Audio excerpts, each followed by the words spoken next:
Assalamualaikum warahmatullahi wabarakatuh. Perkenalkan, saya Putri Dwi Rahmadani dari kelas Agribisnis D dengan NPM 2550009111117. Dan pada kesempatan video kali ini saya akan membahas salah satu contoh perusahaan di Indonesia yang sudah menerapkan 3 hal penting, yaitu monitoring, controlling, dan juga etika bisnis.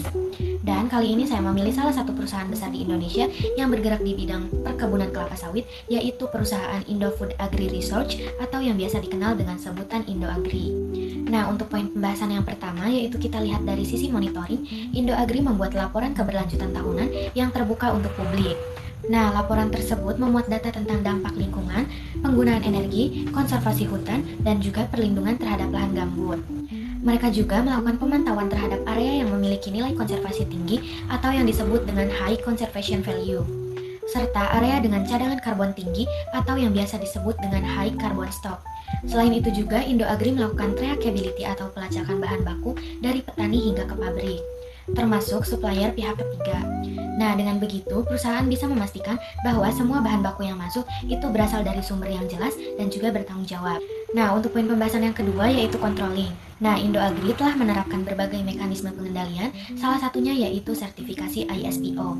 Sertifikasi ini memastikan bahwa operasional perkebunan mereka sudah sesuai dengan standar nasional keberlanjutan. Selain itu juga, Indo Agri selalu melakukan audit rutin kepada pemasok. Jika ada pemasok yang tidak memenuhi standar, mereka bisa mendapatkan teguran, pembinaan, atau bahkan penghentian kerjasama. Untuk karyawan dan manajemen internal, ada Code of Conduct, serta pedoman pemasok yang disebut dengan Responsible Supplier Guidelines, yang menjadi acuan agar setiap proses berjalan sesuai dengan regulasi, serta mengurangi resiko pelanggaran hukum dan kerusakan lingkungan. Untuk poin yang terakhir yaitu etika bisnis.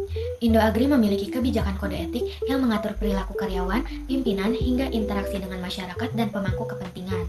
Mereka juga berkomitmen pada prinsip FPIC, yang artinya masyarakat lokal berhak mendapatkan informasi yang lengkap dan memberi persetujuan sebelum adanya proyek baru yang mempengaruhi lahan mereka.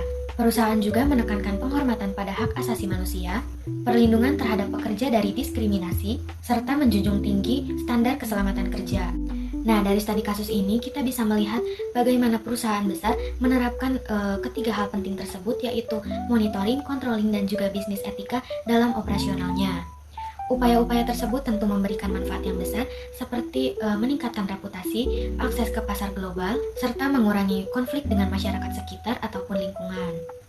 Jadi, perusahaan ini yaitu perusahaan Indofood Agri Research adalah contoh nyata bagaimana agribisnis bisa tumbuh tetapi tetap bertanggung jawab pada alam dan juga manusia.